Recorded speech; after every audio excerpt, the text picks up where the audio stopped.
Caros irmãos, a paz do Senhor a todos. Eu me chamo pastor Marcos Carvalho, sou pastor auxiliar no campo da Assembleia de Deus em Porto de Areia, campo presidido pelo pastor Gerniel Abreu de Carvalho.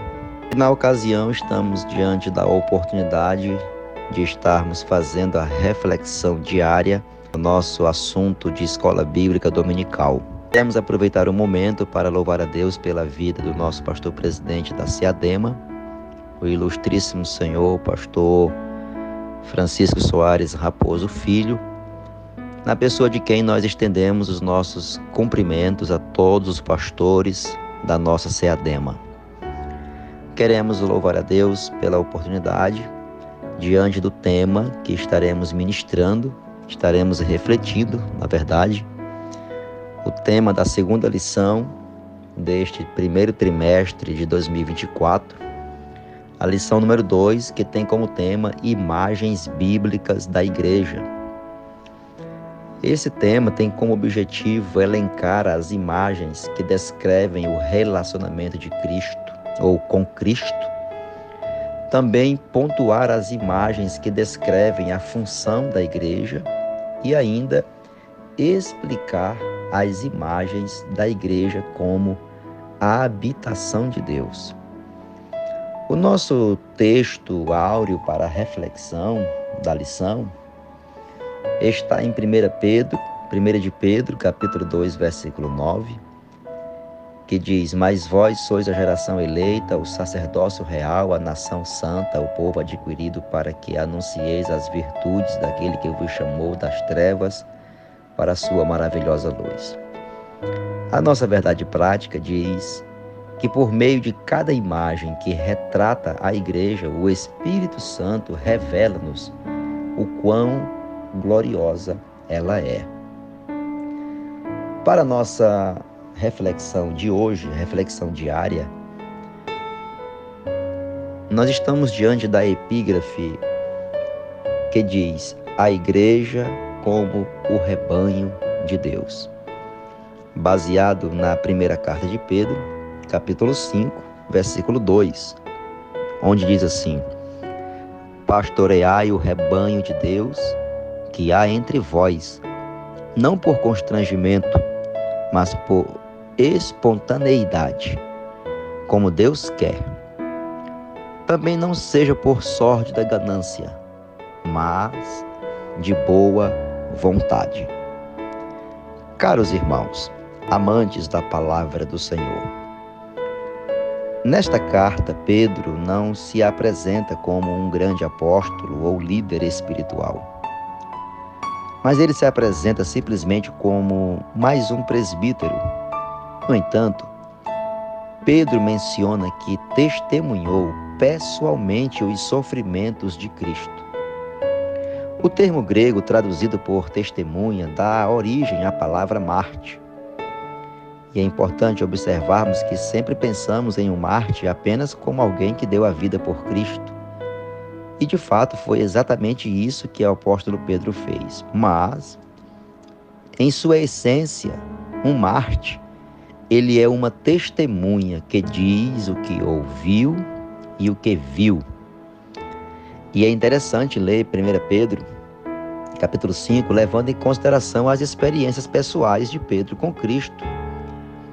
Até porque o texto de 1 de Pedro 5:1 remete-nos ao Getsêmani e ao Calvário. Ou seja, a glória que há de ser revelada lembra a experiência de Pedro com Cristo no Monte da Transfiguração, bem como a ênfase de 1 de Pedro 5:2 sobre o pastor e as ovelhas, que nos traz à memória, sem dúvida alguma, João capítulo 10 e a sua admoestação, ou seja, a admoestação que Jesus fez a Pedro.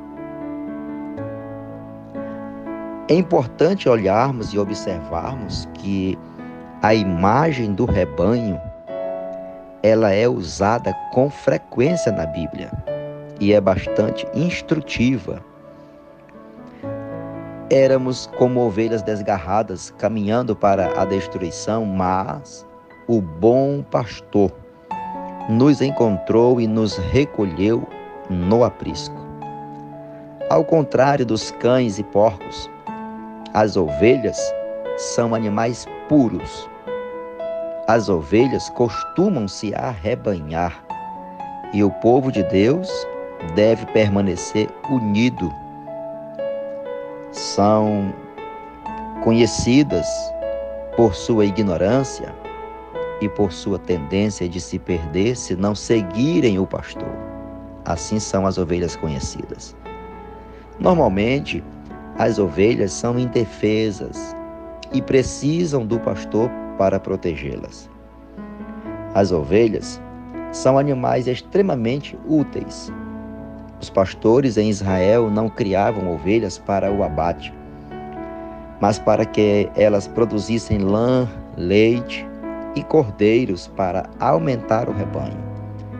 Assim, o povo de Deus também deve ser útil ao Senhor e, sem dúvida, devemos reproduzir, levando outras pessoas aos pés de Cristo.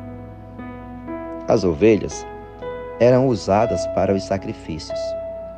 Observe que nós devemos ser sacrifícios vivo, santo, agradável a Deus, fazendo a vontade do Senhor. Isto conforme Romanos 12, versículos 1 e 2. Senhoras e senhores, a nossa escola bíblica dominical é uma das escolas mais importantes que o mundo conhece. E nós temos o privilégio e a honra de participarmos gratuitamente da maior e melhor escola do mundo, onde você e eu temos o privilégio de aprender não aquilo que é ensinado e ao mesmo tempo é passageiro, mas aquilo que é ensinado e ao mesmo tempo é eterno, a palavra de Deus. Nós convidamos a todos os ouvintes desta reflexão bíblica a serem alunos, participantes, presentes, assíduos, amantes da palavra de Deus na escola bíblica dominical. Que o nome do Senhor Jesus Cristo continue abençoando a cada um. E me permita orar por você. Senhor Deus, eterno Pai, oramos por cada um daqueles que vão ouvir esta palavra. Aqueles que precisam ser despertados, motivados pelo Teu Espírito Santo mediante a Tua palavra, para prosseguirem crescendo, desenvolvendo as suas vidas que estão sendo edificadas na palavra de Cristo pelo Seu Espírito Santo em nós, e assim participarem da nossa escola bíblica dominical cada domingo presentes. Fazendo assim, cresceremos juntos como ovelhas e como rebanho de Deus neste mundo. Muito obrigado a todos. Que o Senhor Jesus abençoe a todos nós. Amém.